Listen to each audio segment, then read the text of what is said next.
É claro que não, gente. Tentar articular ditadura e liberalismo numa mesma composição política é uma contradição em termos, é um absurdo, mas tem gente caindo nessa armadilha, então vamos falar sobre isso nesse episódio do Política em 20 Minutos.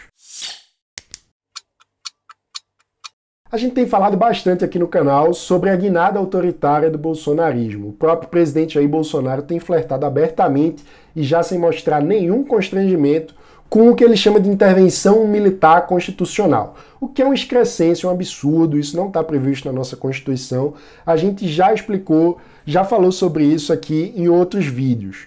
Então, o que eu queria falar hoje é de que algumas pessoas, ao se depararem com esse burburinho no debate público e olharem para o Ministério da Economia e identificarem a presença de Paulo Guedes, um liberal declarado, começam a se perguntar: se este governo implementasse uma ditadura, seria esta uma ditadura liberal?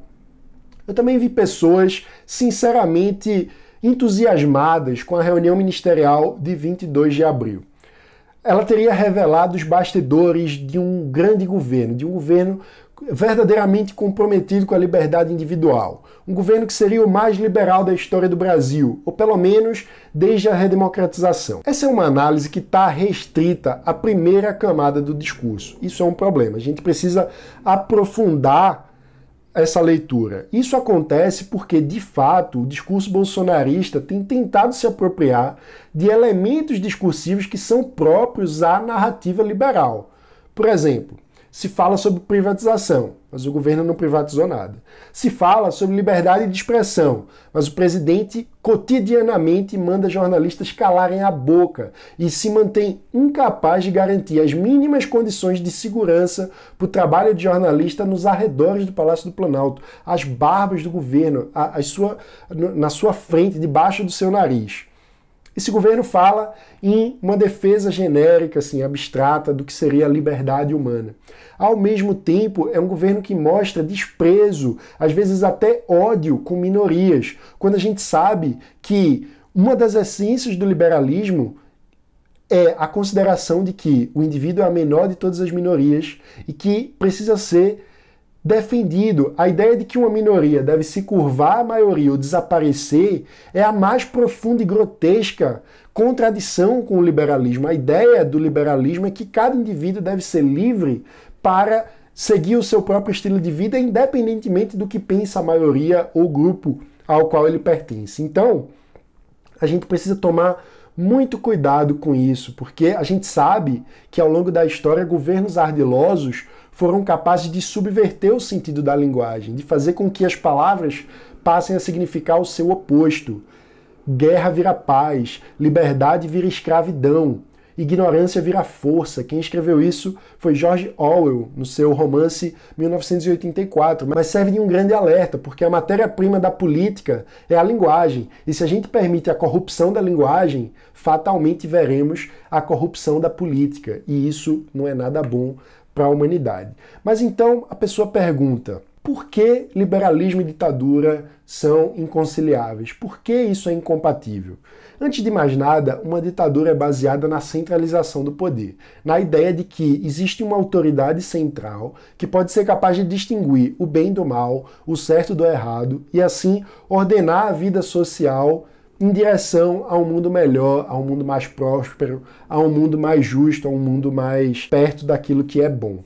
Ao longo da história, diversas teorias tentaram fundamentar essa centralização do poder. Uma das mais famosas é a teoria do direito divino dos reis. O que é que ela dizia? Basicamente que o rei teria legitimidade para exercer o poder porque ele é a encarnação de Deus na Terra. Ele possui sangue real e, portanto, é uma autoridade divina que deve ser respeitada porque tem uma conexão com Deus. Isso hoje soa muito absurdo, mas isso só soa absurdo porque, alguns séculos atrás, surgiram as ideias liberais, que tiveram como primeira grande conquista, como primeira grande contribuição para a civilização humana, a ideia de separação entre igreja e Estado. Com isso, a construção de um Estado laico. É basicamente a noção de que cada indivíduo tem o direito a cultivar sua fé, a manter sua religião, mas na esfera privada, que as religiões não devem ser usadas para ordenar a vida em comunidade, para ordenar a nossa vida coletiva. Ao longo do tempo surgiram outras variações de teorias que tentaram justificar a centralização do poder. Elas têm características próprias, mas também alguns elementos em comum entre si. Um desses elementos é a noção de que existe um inimigo externo muito perigoso do qual nós precisamos nos defender, e para se defender desse inimigo, que é o mal encarnado, nós precisamos centralizar o poder em uma instância que represente o bem encarnado, que consiga se opor a esse inimigo. No fim das contas, a gente observa aí uma similitude entre essa teoria e a teoria do poder divino. No fim das contas, o mal encarnado é o demônio e o bem supremo é Deus. Em outras palavras, a gente está dizendo que é preciso ter um poderoso que tutele e proteja a sociedade, o que é basicamente o papel de um pai, um grande pai. Em outras palavras, ditaduras partem do pressuposto de que a sociedade é uma criança, infantilizam as pessoas e, com isso, modificam o status de dignidade humana. Se tem uma pessoa que deve exercer o poder, ele é mais digno do que os outros. Enquanto isso, o liberalismo, com o Estado laico, com a separação de poderes, com a limitação do poder, com a ordem constitucional, com a ideia de que deve haver um império da lei e que a lei deve ser construída democraticamente, com a participação de todos, através de eleições diretas, onde cada ser humano tem um voto, onde todos são iguais perante a lei, onde todos são iguais no processo de deliberação pública, aí o oposto dessa lógica centralizadora. Quando a gente olha do ponto de vista da economia, também há um descompasso muito grande entre a lógica centralizada, onde uma autoridade central ordena o funcionamento da sociedade, e uma lógica de mercado, onde existe uma ordem espontânea, onde milhões de indivíduos interagem, tomam suas próprias decisões, muitas vezes cooperam sem sequer se conhecer, e isso conduz o mundo ao progresso, isso conduz a escolhas diversas, ações descoordenadas, e isso conduz à ação coordenadas pelo sistema impessoal de preços, onde as pessoas sequer precisam se conhecer para cooperarem. E tudo isso emerge sem que haja uma cabeça central pensando o que cada um deve fazer em cada momento.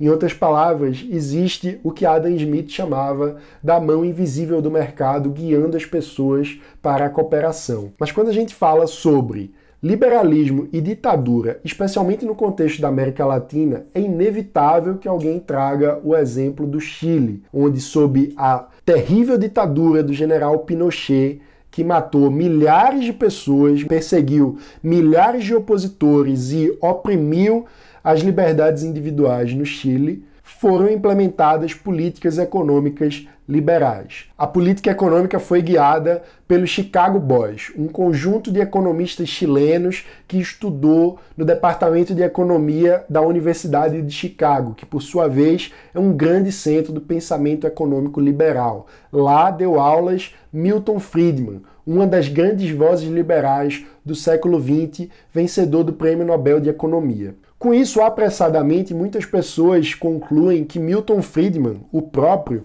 teria apoiado o governo chileno, teria sido um conselheiro de governo Pinochet. Isso não é verdade. O fato é que Milton Friedman, em diversas ocasiões públicas, seja em palestras ou nos seus escritos, deixou claro sua defesa da democracia. Ele condenou a ditadura e fez severas críticas ao regime do general Pinochet. Mas tem um argumento de Milton Friedman que eu acho muito importante a gente trazer para essa conversa. Friedman, naquele contexto do século XX, refletia sobre como lidar com a economia em regimes fechados. O que é que ele disse? Ele disse que políticas que implementem condições de livre mercado na economia em ditaduras poderiam ser favoráveis à liberdade individual. Por quê? O argumento de Friedman era que, uma vez implementadas políticas econômicas liberais de mercado,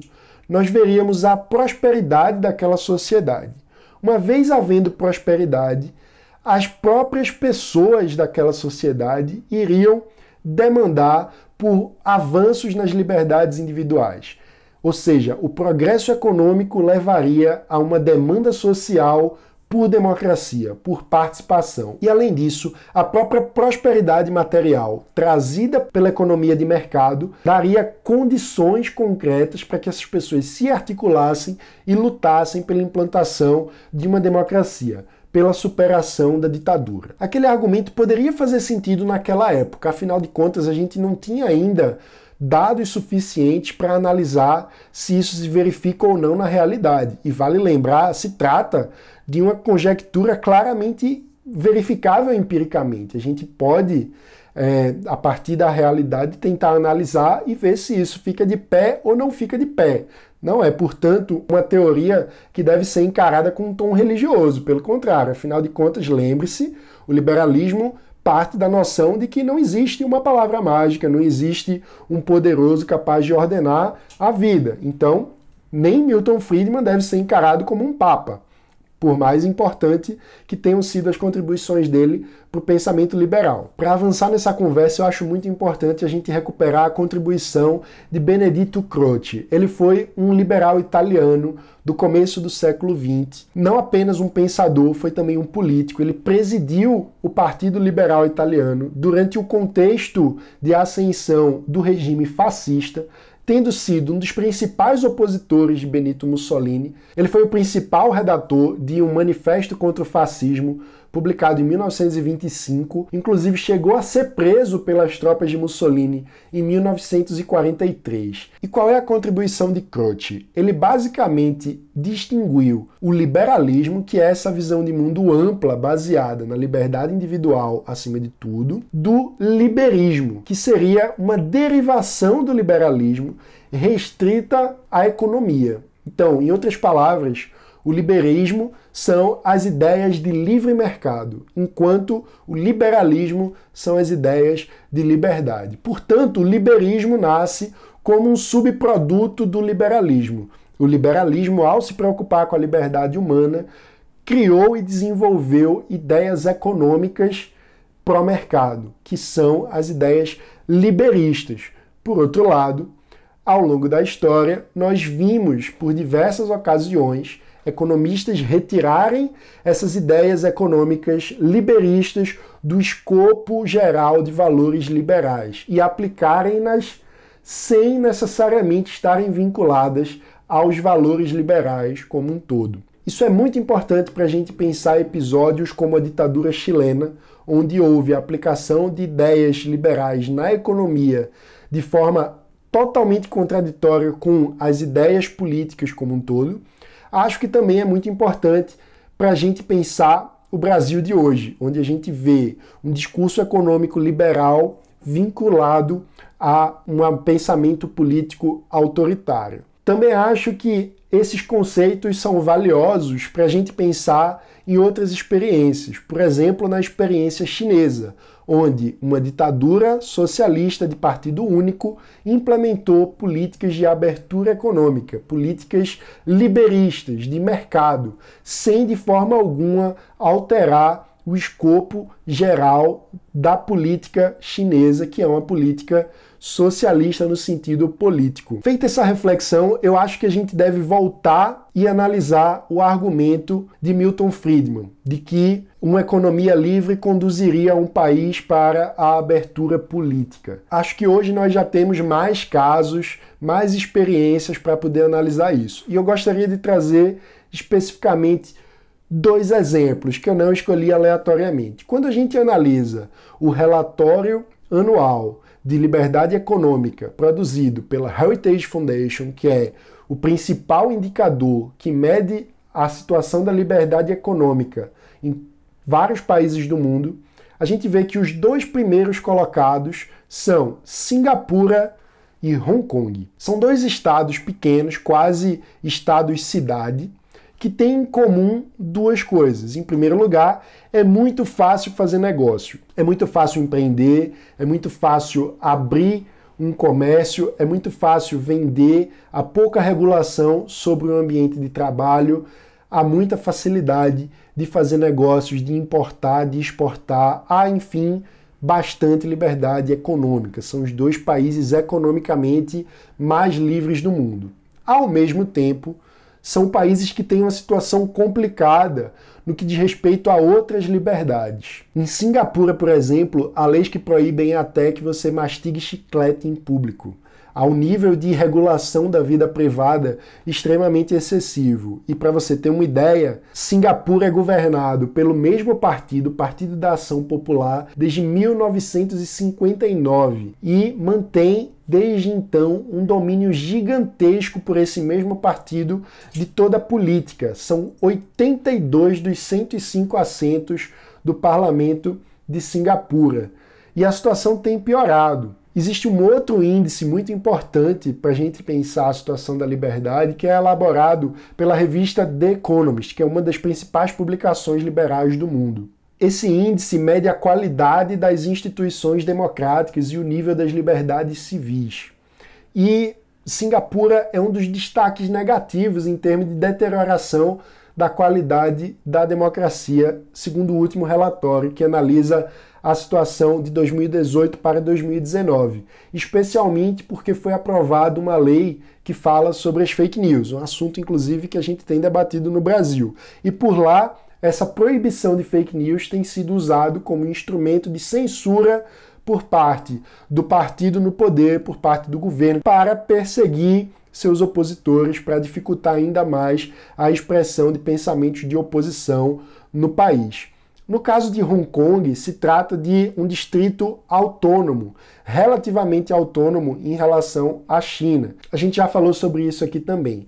É resultado de um arranjo diplomático conduzido pelo governo britânico, na época ainda sob a liderança de Margaret Thatcher, que negociou com o governo chinês a devolução do território de Hong Kong para o domínio da China, mas com acordo de independência política. No entanto, o que a gente tem visto é que, apesar de Hong Kong se manter com bons níveis de liberdade econômica, a situação é muito complicada do ponto de vista da liberdade civil. E a gente tem visto, neste momento, o governo chinês avançando sobre a autonomia de Hong Kong, aprovando uma lei de segurança nacional que vai basicamente acabar, de certa forma, com a autonomia jurídica dos tribunais de Hong Kong, tendo agora que se submeter aos tribunais de Pequim, o poder central chinês. Em outras palavras, o que é que a gente está vendo nesses dois casos? A implementação de políticas econômicas liberais, ou seja, o liberismo sendo posto em prática, e isso não está sendo acompanhado de um avanço nas outras liberdades. A gente tem visto, na verdade, essa prosperidade econômica aumentar as condições materiais, sobretudo dos estados e não da sociedade.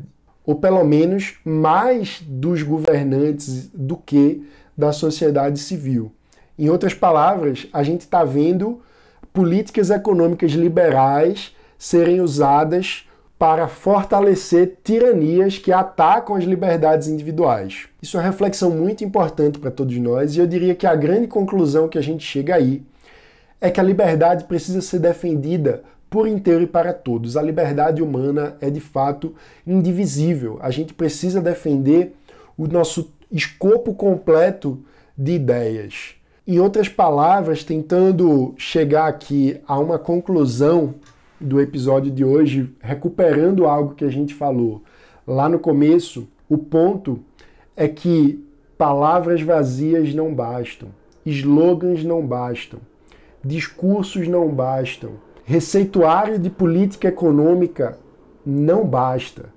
Muito mais importante para a expansão da liberdade humana do que todos esses elementos que são, no fim das contas, resultados finais de processos muito mais complexos do pensamento liberal, que podem ser simplificados e muitas vezes apropriados por grupos que não defendem a liberdade.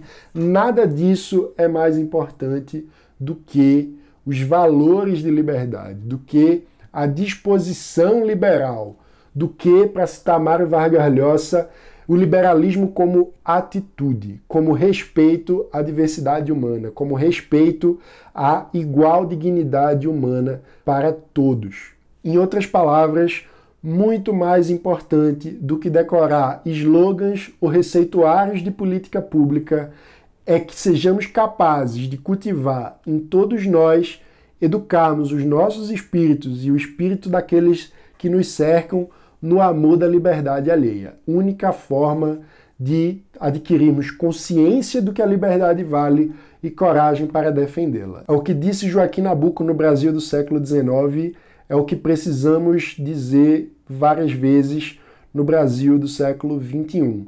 Não existe ditadura liberal. No máximo, existem apropriações indevidas de fragmentos do discurso liberal que não podem ser separados do escopo mais geral de valores. A gente não pode se contentar com a tinta mal pintada sobre a ferrugem. A gente precisa de liberdade para valer, por inteiro e para todos.